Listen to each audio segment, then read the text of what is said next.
السلام علیکم ورحمۃ اللہ وبرکاتہ۔ اعوذ باللہ من الشیطان الرجیم، بسم اللہ الرحمن الرحیم۔ یرید اللہ بکم اليسر ولا یرید بکم العسر ولتکملوا العدۃ ولتکبروا اللہ علی ما ہداکم ولعلکم تشکرون۔ محترم حضرات، 2020 کا رمضان یہ ختم ہونے والا ہے، اور رمضان کے خاتمے پر 1 شوال کو سبھی مسلمان لوگ عید مناتے ہیں، جو کہ مسلمانوں کا سب سے بڑا تہوار ہے۔ 2020 کی عید کو لے کر مسلمانوں میں بہت زیادہ ایک بے چینی سی ہے، ایک سوال ہے کہ اب عیدگاہ ہم جائیں کہ نہیں جائیں، نماز کیسے پڑھیں، گھروں کے اندر عید کی نماز پڑھنے کا کیا طریقہ ہے۔ اس چیز کو لے کر لوگ سوال کر رہے ہیں اور بے چین ہیں۔ تو اسی بات کو لے کر میں آپ کے سامنے لاک ڈاؤن میں عید کی نماز کس طرح ادا کریں، کچھ باتیں آپ کے سامنے عرض کروں گا۔ سب سے پہلے تو ہم یہ بات یاد رکھیں کہ عید کی نماز جس طرح دوسری نماز فرض ہیں، اسی طرح ہمارے اوپر عید کی نماز بھی فرض ہے، اور یہ ہمیں ہر حالت میں ادا کرنی ہے، چاہے کنڈیشن کیسی بھی ہو۔ دوسری بات یہ ہے کہ عید کی نماز یہ ایک بہت بڑا تہوار ہے، خوشی منانے کا دن ہے، ایک دوسرے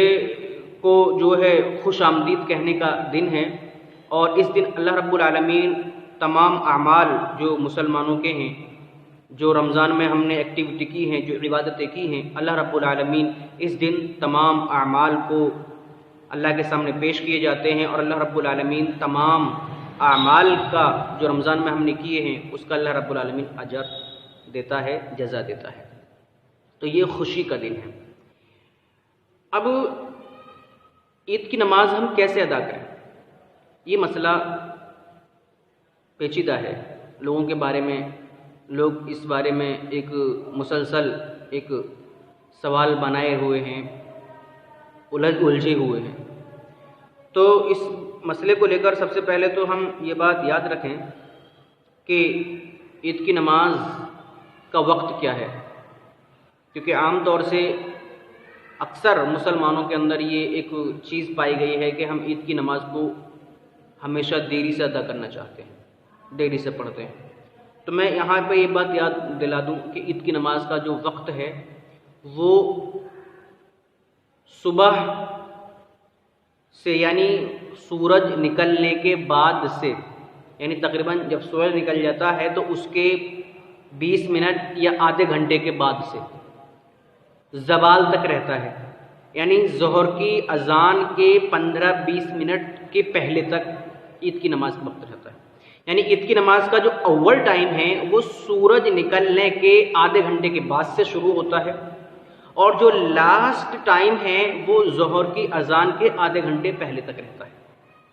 تو اللہ کے رسول صلی اللہ علیہ وسلم عید کی نماز کو اول ٹائم میں، یعنی سورج نکلنے کے آدھے گھنٹے بعد، 5 گھنٹے بعد ادا کر لیا کرتے تھے۔ تو ہمیں بھی چاہیے کہ ہم عید کی نماز کو اول وقت میں ہی ادا کریں، تاکہ زیادہ سے زیادہ اجر اور ثواب کے ہم مستحق بن سکیں۔ ایک بات۔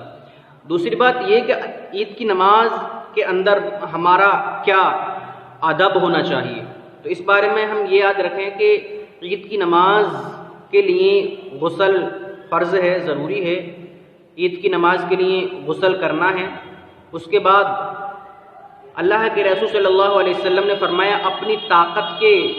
حساب سے جو آپ کے اندر، جو آپ کے پاس ہے، جس طرح کے پاک صاف کپڑے ہیں، کیونکہ نئے کپڑے تو 2020 میں بہت مشکل ہے کہ بہت سے لوگوں کے پاس سلوائے ہیں، جنہوں نے نہیں سلوائے ہیں سب لاک ڈاؤن میں ہیں، دکانیں بند ہیں۔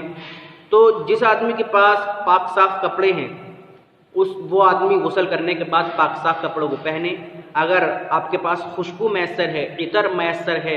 تو آپ عطر وغیرہ لگائیں، کیونکہ یہ اللہ کے رسول صلی اللہ علیہ وسلم کی سنت ہے۔ اور اللہ کے رسول صلی اللہ علیہ وسلم کا یہ عمل بھی ہے کہ اللہ کے رسول عید الفطر کی نماز سے پہلے چند طاق کھجور کھاتے تھے، طاق عدد میں 1 کھجور کھاتے تھے، 3 کھجور کھاتے تھے، 5 کھجور کھاتے تھے، یا 7 کھجور کھاتے تھے۔ اللہ کے رسول عید الفطر کی نماز ادا کرنے سے پہلے طاق کھجور کھا کر جایا کرتے تھے۔ اسی طرح عید کی نماز سے سے پہلے کے کاموں میں یہ بھی ہے کہ اللہ کے رسول صلی اللہ علیہ وسلم عید کی نماز سے پہلے یعنی کہ تکبیر اللہ کے رسول صلی اللہ علیہ وسلم گنگناتے تھے، اللہ اکبر لا الہ الا اللہ واللہ اکبر وللہ الحمد، اور اللہ کے رسول صلی اللہ علیہ وسلم کثرت سے بلند آواز سے ان تکبیروں کو کہتے رہتے تھے۔ تو ہم بھی چاند نظر آنے کے بعد ان تکبیروں کو بلند آواز سے کہتے رہیں، فیملی کو یاد دلاتے رہیں، ان کو یاد کرائیں، اور ان کو یاد دہانے کے لیے زور زور سے ہم ان تکبیروں کو کہتے رہیں۔ اب آتے ہیں کہ عید کی نماز کس طرح ادا کی جائے۔ تو سب سے پہلے تو میں یہ بات کہنا چاہوں گا کہ کیا عید کی نماز گھر میں پڑھ سکتے ہیں یا نہیں، اس کی کیا دلیل ہے؟ کیونکہ بہت سارے لوگوں کا یہ ماننا ہے کہ عید کی نماز یہ ایک اسلام کا شعار ہے اور یہ عیدگاہ میں جا کر ہی تمام لوگوں کے ساتھ جمع ہو کر پڑھی جائے گی۔ تو اس بارے میں یہ غلط فہمی میں ہے کچھ لوگ کہ عید کی نماز صرف عیدگاہ کے اندر ہی جا کر پڑھی جائے گی، گھروں کے اندر نہیں پڑھی جا سکتی۔ تو اس بات کو ہم یاد رکھیں، یہ بے شک اسلام کا شعار ہے، لیکن کچھ مجبوریوں کے تحت ہم عید کی نماز عیدگاہ جا کر نہیں پڑھ سکتے، پبلک گیدرنگ میں اجتماعی طور پر نہیں پڑھی جا سکتی۔ اس کی دلیل کیا ہے؟ سب سے پہلے تو میں یہ کہوں گا کہ اب تک جتنی نماز ہم نے گھروں کے اندر پڑھی ہیں، چاہے وہ فرض نماز ہو یا چاہے وہ جمعے کی جگہ گھروں کے اندر ظہر کی نماز ہو یا چاہے جو ہے رمضان کے اندر دیگر عبادات ہیں، وہ تمام کی تمام عبادتیں ہم نے مجبوری کے تحت ہی گھروں کے اندر پڑھی ہیں، ورنہ اگر حالات نارمل ہوں تو ان کی بھی اجازت گھروں کے اندر نہیں ہے، اجازت مسجد کے اندر ہی آ کر پڑھنے کی۔ تو پہلی دلیل تو یہ ہے کہ جس بیسس پر ہم نے گھروں کے اندر نماز پڑھی ہے اسی بیسس پر ہم جمع نہیں ہو سکتے عیدگاہ کے اندر،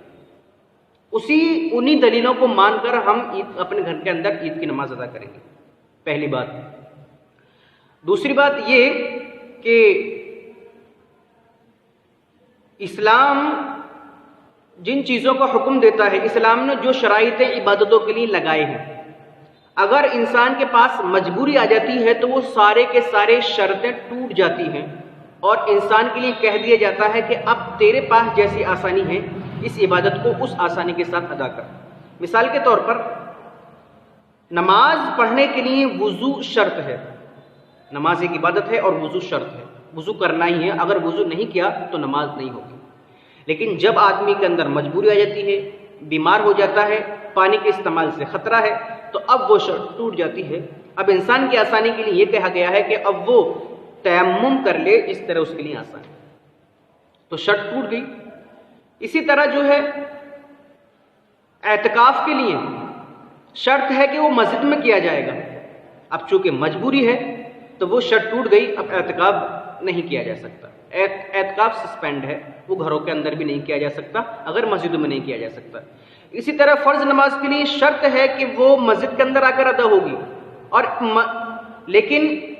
اب مسجدوں کے اندر ادا نہیں کر سکتے تو وہ شرط ٹوٹ گئی، اپنے گھروں میں ادا کرنی۔ اسی لیے فرض نماز کے لیے شرط ہے کہ وہ کھڑے ہو کے ادا ہوگی، اب مجبوری ہے تو کھڑے ہو کے ادا نہیں کر سکتے تو بیٹھ کے ادا کرو، اور اگر بیٹھ کے بھی ادا نہیں کر سکتے مجبوری ہے تو لیٹ کر ادا کرو، لیٹ کر بھی ادا نہیں کر سکتے مجبوری ہے تو اشارے سے ادا کرو۔ تو جہاں انسان ایک مجبوری کے اندر آ جاتا ہے، ایسی کنڈیشن میں آ جاتا ہے کہ اب اس کی طاقت کام نہیں کر رہی ہے، تو وہاں اسلام کی ساری شرائط ٹوٹ جاتے ہیں۔ اب اسلام پھر یہ کہتا ہے کہ اس کی جس طرح طاقت ہے اس طرح اللہ رب العالمین کی عبادت کرے، اللہ رب العالمین سے ڈرے۔ اسی بات کو اللہ رب العالمین نے سورہ تغابن کے اندر کہا گیا ہے کہ فاتقوا اللہ ما استطعتم، انسان کے پاس جس طرح طاقت ہے وہ اس طاقت کے حساب سے اللہ رب العالمین سے ڈرے۔ اب ہمارے پاس طاقت نہیں ہے کہ ہم عیدگاہ جائیں، ہمارے پاس طاقت نہیں ہے کہ ہم پبلک اکٹھا کریں، اجتماعی طور پر نماز پڑھیں، تو ہم اس طاقت کو نہیں کر سکتے۔ ہمارے اندر کیا طاقت ہے؟ ہمارے اندر یہ طاقت ہے کہ ہم گھر کے اندر رہ کر اس نماز کو ادا کر سکتے ہیں، تو ہمیں گھر کے اندر رہ کر ہی یہ نماز ادا کرنی ہے۔ یہ تو رہی اس نماز کو گھر کے اندر ادا کرنے کی بات۔ ایک دلیل اور ہے کہ گھر کے اندر نماز ہو سکتی ہے یا نہیں، اور یہ دلیل عام طور سے آج کل بہت زیادہ جو ہے شیئر ہو رہی ہے، اور اکثر اس حدیث کو علماء کرام جو ہے بتا رہے ہیں۔ وہ حدیث انس بن مالک رضی اللہ تعالیٰ عنہ کے غلام عتبہ کی ہے کہ انس بن مالک رضی اللہ تعالیٰ عنہ نے اپنے غلام عتبہ کو حکم دیا کہ وہ اپنے گھر والوں کو نماز اپنے گھر کے اندر پڑھائے جس طرح شہر کے اندر نماز پڑھی جاتی ہے، یعنی کہ ان کو حکم دیا کہ جب نماز چھوٹ جائے تو اپنے گھر کے اندر عید کی نماز پڑھ سکتے ہیں۔ تو گھر کے اندر عید کی نماز ہو سکتی ہے، اس میں کوئی شک اور گنجائش والی بات نہیں ہے۔ اب ایک مسئلہ یہ آتا ہے کہ عید کی نماز کے بعد جو گھروں کے اندر عید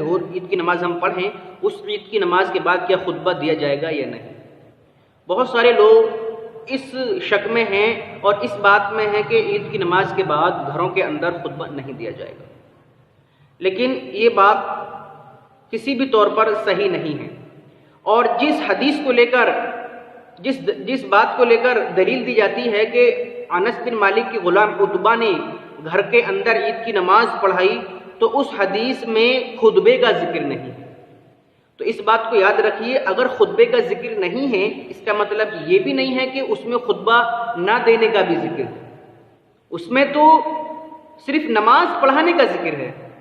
اور اس عید کی نماز کے اندر جو عتبہ نے اپنے گھر کے اندر پڑھائی لوگوں کو، اس میں تو زائد تکبیروں کا بھی ذکر نہیں ہے۔ جو عید کی نماز میں زائد تکبیریں کہی جاتی ہے اس کا بھی ذکر نہیں، تو اس کا مطلب کیا زائد تکبیریں بھی نہیں پڑھی جائیں گی؟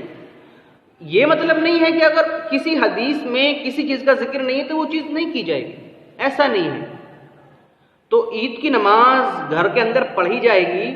اور اگر کوئی جو عید کی نماز پڑھانے والا ہے یا کوئی خطبہ دینے والا ہے، اس کو قابلیت ہے خطبے دینے کی، علم ہے اللہ رب العالمین دیا ہے، تو وہ خطبہ بھی دے سکتا ہے اور اس کو دینا چاہیے۔ سماج کو دیکھ کر اخلاق کے طور پر اخلاقی رہنمائی، ہیومینٹی کو لے کر، تعلیم کو لے کر، ترقی کو لے کر، اس کے پاس جو ایکسپیرینس ہے، اس کے پاس جو نالج ہے، اس کے پاس جو تجربہ ہے، وہ اس تجربے اور اس نالج کو اپنے گھر والوں کے سامنے شیئر کرے، اور عید کی نماز کے بعد تھوڑی دیر کے لیے وہ خطبہ دے، اور اس کے بعد اجتماعی گھر والوں کے ساتھ دعا بھی کرے۔ تو خطبہ بھی دینا چاہیے، اس کا چھوڑنے کا کوئی عذر نہیں ہے۔ اب رہی بات کہ عید کی نماز گھروں کے اندر کیسے ادا کریں، تو یاد رکھیے اس میں کوئی فرق نہیں ہے۔ جس طرح ہم عید کی نماز عیدگاہ کے اندر ادا کرتے تھے، وہی اسی طریقے پر نماز ہم گھروں کے اندر بھی ادا کریں گے۔ اور ادا کرنے کا طریقہ یہ ہے، تو سب سے پہلے یہ بات یاد رکھیں کہ اس نماز کے اندر نہ تو کوئی اذان ہے، نہ کوئی تکبیر ہے، نہ اس نماز سے پہلے کوئی نماز ہے، نہ اس نماز کے بعد کوئی نماز ہے۔ عید کی نماز جو ہے جہری نماز ہے، اور جو ہے اس نماز کے اندر جو ہے دو رکعتیں پڑھی جاتی ہیں۔ اس نماز کا طریقہ دوسری سبھی نمازوں سے تھوڑا سا مختلف ہے۔ مختلف یہ ہے کہ جب آپ تکبیر تحریمہ کہہ کر نیت باندھو گے اور دعائے ثنا پڑھو گے، سبحانک اللہم و بحمدک و تبارک اسمک و تعالی جدک و لا الہ غیرک، اس دعا کو پڑھو گے، یا یہ دعا پڑھو گے اللہم باعد بینی و بین آخر تک۔ اس دعا کو پڑھنے کے بعد سورہ فاتحہ سے پہلے پہلی رکعت میں زائد 7 تکبیریں کہی جائیں گی، اس کے بعد 7 تکبیریں کہہ کر سورہ فاتحہ پڑھی جائے گی، اور اس کے بعد جو ہے کوئی سورت جو آپ کو یاد ہے وہ پڑھی جائے گی۔ اس کے بعد دوسری رکعت میں بھی سورہ فاتحہ پڑھنے سے پہلے زائد 5 تکبیریں کہی جائیں گی، اور پھر سورہ فاتحہ پڑھی جائے گی، اس کے بعد کوئی سورت، اس کے بعد 2 رکعت مکمل کر لی جائیں گی۔ تو یہ تھوڑا سا دوسری نمازوں سے اس کا مختلف طریقہ ہے کہ ہم اس نماز میں 12 زائد تکبیریں ہوتی ہیں۔ پہلی رکعت میں تکبیر تحریمہ کے بعد اور دعائے ثنا کے بعد سورہ فاتحہ سے پہلے 7 تکبیریں، اور دوسری رکعت میں سورہ فاتحہ سے پہلے 5 تکبیریں کہی جائیں گی، اور اس کے بعد نماز مکمل ہو جائے گی۔ اس کے بعد جو خطبہ دینے والا ہے 2-4 باتیں، 1-2 حدیثیں اس کو یاد ہے، 2-4 باتیں یاد ہے، وہ خطبہ دینے والا خطبہ دے، اور اس کے بعد جو ہے اجتماعی طور پر دعا کریں، ملک کی ترقی کے لیے دعا کریں، جو وبا چل رہی ہے اس وبا سے انسانیت کی حفاظت کے لیے اللہ رب العالمین سے دعا کریں، اور جو ہے سبھی چیزوں کو لے کر ہم ملک کی ترقی، امن و سلامتی، اور جو ہے بھائی چارے کو، فتنہ و فساد کے خاتمے کے لیے ہم دعا کریں، اور اس طرح عید کی نماز ادا کریں اور ایک دوسرے کو اپنے گھر والوں کے اندر ہی فیملی کو یہ کہہ کر تقبل اللہ منا ومنکم ایک دوسرے کو مبارکباد بھی دیں۔ اور یہ بھی یاد رکھیں کہ ہمیں خوشی کے اندر اتنا زیادہ خوش نہیں ہو جانا ہے کہ ہم سارے سوشل ڈسٹینس یا فزیکل ڈسٹینس کو بھول جائیں۔ جو لوگ ہاسپٹل کے اندر ہیں، جو لوگ اس بیماری کو لے کر ہاسپٹلوں میں ہیں یا کسی طرح کوارنٹائن میں ہیں، ان لوگوں کے لیے بھی یہ نماز اسی طرح فرض ہے کہ جس طرح وہ لوگ